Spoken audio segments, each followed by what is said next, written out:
Baik, baik. Assalamualaikum warahmatullahi wabarakatuh. Waalaikumsalam warahmatullahi wabarakatuh. Jadi kami dari kelompok 4 hari ini akan membahas tentang RIP atau Routing Information Protocol. Sebelum lanjut, saya akan memperkenalkan diri kami terlebih dahulu. Dimulai dari saya, Celia Uzian Nugraha. Saya Chelsea Fania Fatmawdengen. Saya Nur Juziatul Alifah. Saya Kota Yuni. Saya Oktari Cahyani. Saya Rafif Syaranariadi. Saya Rifki Ramadan. Saya Muhammad Guntur Adiatma. Oke. Ya, langsung aja di situ.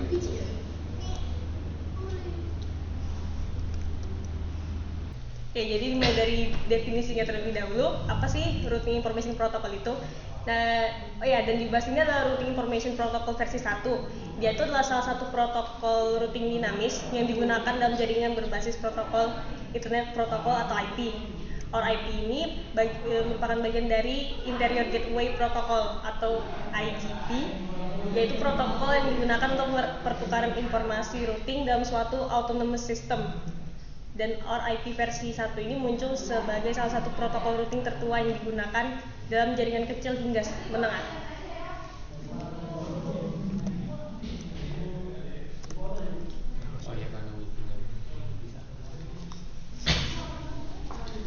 Oke, selanjutnya ada fungsi utama. Jadi RIP ini digunakan untuk mendistribusikan informasi routing di antara router dalam jaringan. Nah, RIP ini mengandalkan algoritma distance vector yang berarti router itu memilih jalur berdasarkan jumlah hop atau lompatan yang diperlukan untuk mencapai tujuan.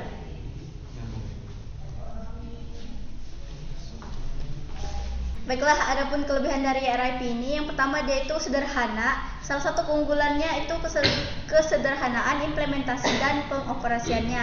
Hal ini menjadikannya pilihan yang populer pada tahap awal pengembangan jaringan komputer. Terus yang kedua ada compatibility atau compatible dengan berbagai perangkat keras dan perangkat lunak, karena menjadi salah satu protokol routing yang paling awal digunakan secara luas. Oke, kemudian dilanjutkan dengan kekurangannya. Nah, kekurangan di sini ada dua. Yang pertama itu metrik terbatas. Maksudnya ini adalah penggunaan hop count sebagai satu-satunya metrik yang seringkali tidak mencerminkan kinerja jaringan yang sebenarnya. Nah, jalur dengan hop yang lebih sedikit itu belum tentu lebih cepat atau lebih andal.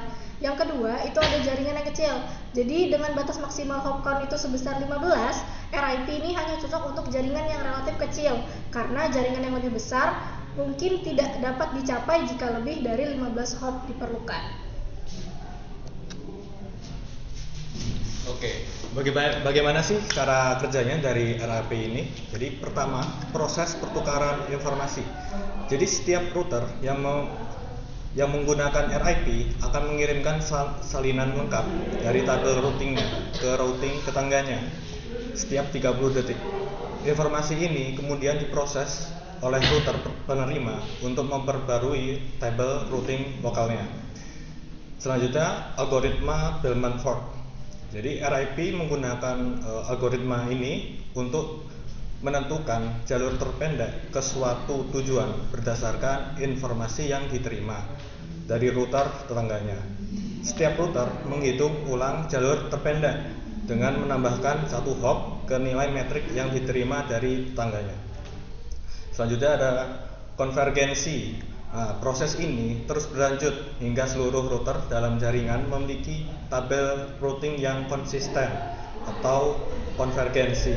Namun RIP memiliki waktu konvergensi yang relatif lambat, terutama dalam jaringan besar.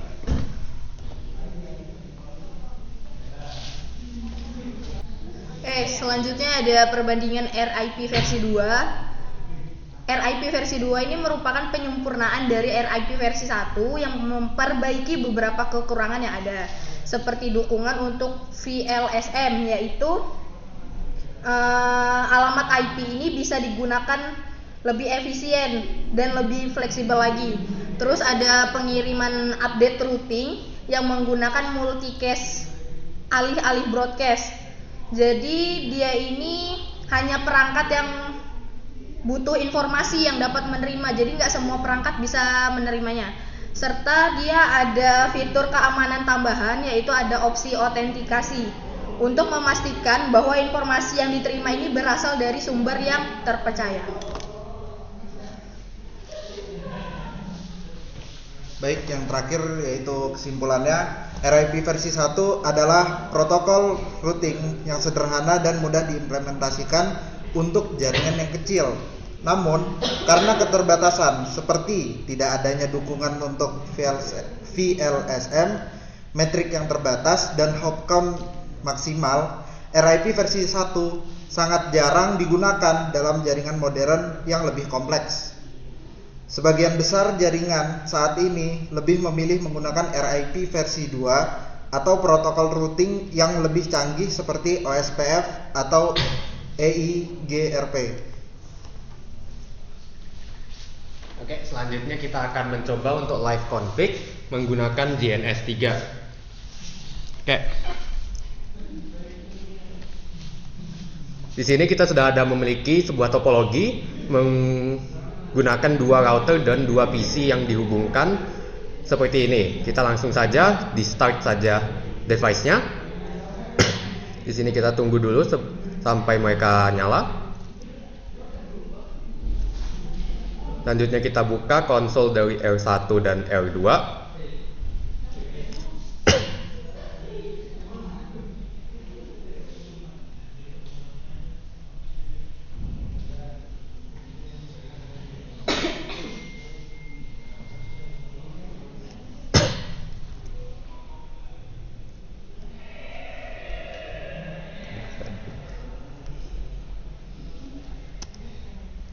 Oke, di sini sudah jalan semua device-nya. Kita langsung saja ke interface.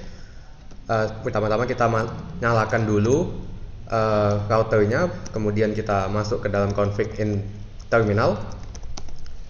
Kemudian kita langsung masuk ke interface. Di sini kita memiliki interface yang pertama dulu yang kita config, yaitu interface fast internet 00. Di sini kita akan masukkan IP address berikut.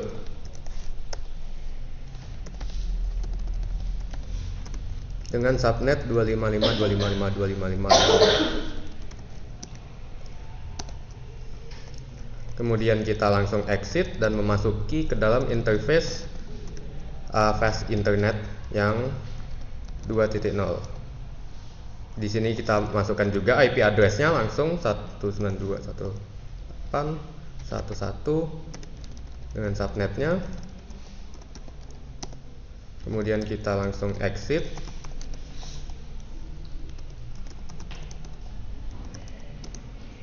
Dan selanjutnya kita langsung masuk ke router 2. Di router 2 sama seperti tadi, kita nyalain dulu, baru kita masuk ke dalam interface terminal.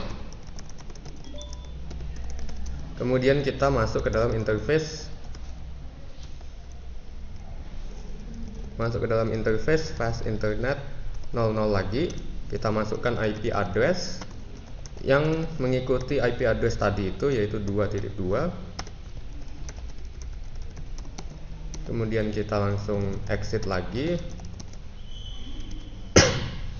dan kita masuk ke dalam interface fast internet 2.0 lagi. Kita masukkan IP address-nya.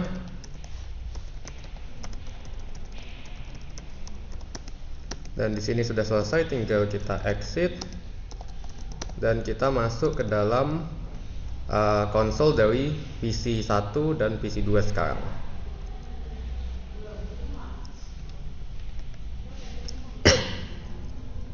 Di dalam PC 1 kita masukkan IP-nya, yaitu 192.168.1.2 dan kita masukkan gateway default-nya.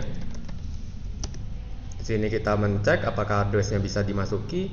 Setelah bisa, nanti ada konfirmasinya. Sama dengan PC 2, kita masukkan sesuai dengan address yang sudah kita masukkan di router 2 dan gateway-nya. Kita aku masukkan IP-nya, kita cek lagi apakah bisa, dan Sekarang sudah bisa. Nah, selanjutnya kita masuk ke dalam interface RIP. Di sini interface RIP, di sini kita masukkan network dari setiap interface fast Ethernet tadi. Jadi di sini ada 1.0, kemudian ada 2.0. Kita exit, dan di router 2 juga sama. Kita masuk ke dalam interface router web, masukkan masukkan network dari IP yang tersambung di interface masing-masing. Kemudian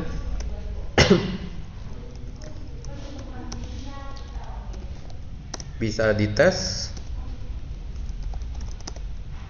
dengan menggunakan ping di router di PC1 apakah tersambung ke dalam PC2, dan di sini sudah terbukti bahwa PC1 bisa berkomunikasi dengan PC2.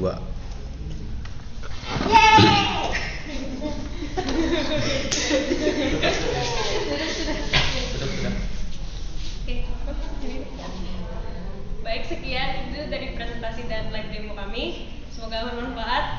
Assalamualaikum warahmatullahi wabarakatuh.